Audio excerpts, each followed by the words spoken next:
Hoje, dia 12 de novembro, o ex-presidente Jair Bolsonaro completa 100 dias em prisão domiciliar em Brasília. Ele segue monitorado por tornozeleira eletrônica, impedido de usar as redes sociais e também de receber visitas sem autorização judicial. A medida foi determinada pelo ministro do Supremo, Alexandre de Moraes, após um suposto descumprimento de restrições judiciais. Desde o início da prisão domiciliar, Bolsonaro saiu de casa apenas 3 vezes para atendimento médico, com autorização do ministro Alexandre de Moraes.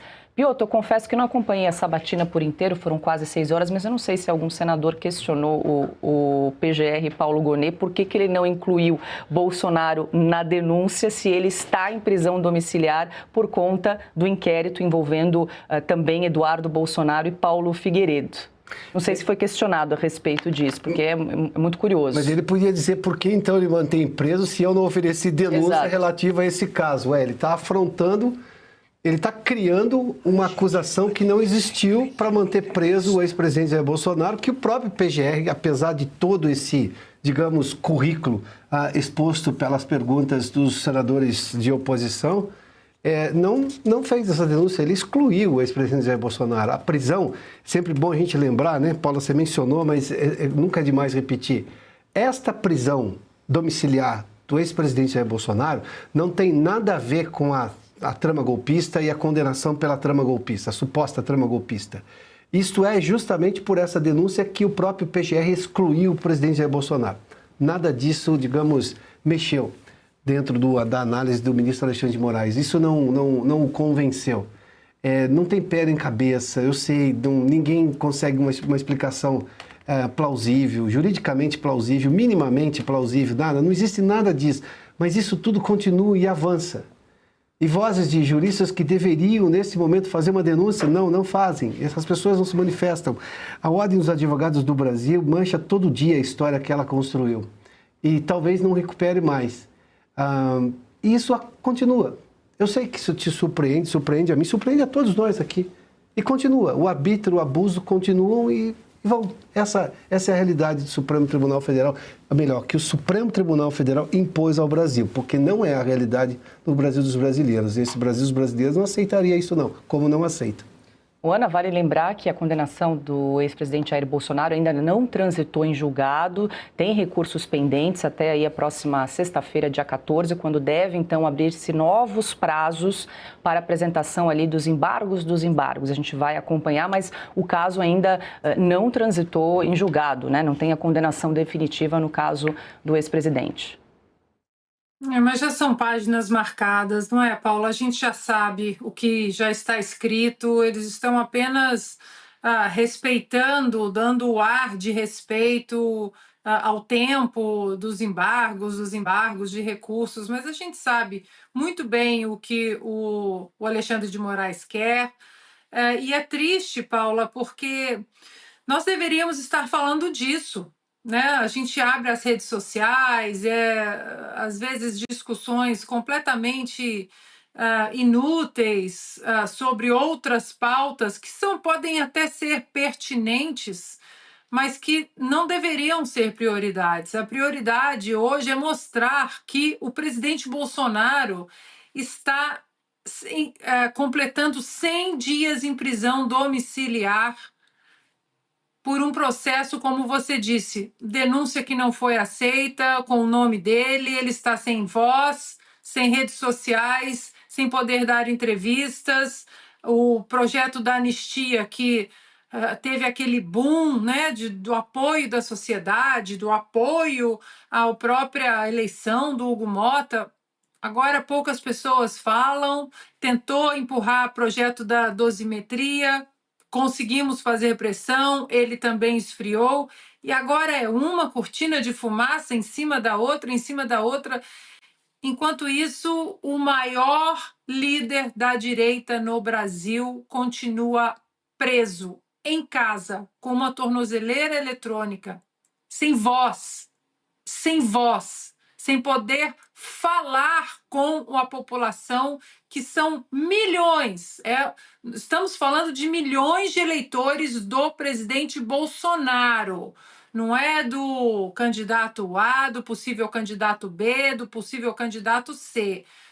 uma oposição ao atual governo que vem da força do presidente Bolsonaro.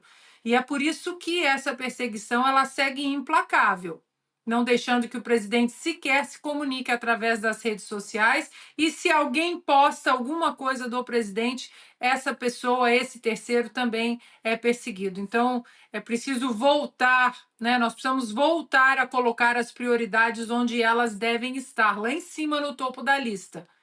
Projeto da anistia antes de qualquer coisa, porque nós estamos falando do presidente Bolsonaro completando 100 dias em prisão domiciliar em Brasília, mas e as outras centenas de pessoas também que estão em prisões, em celas frias?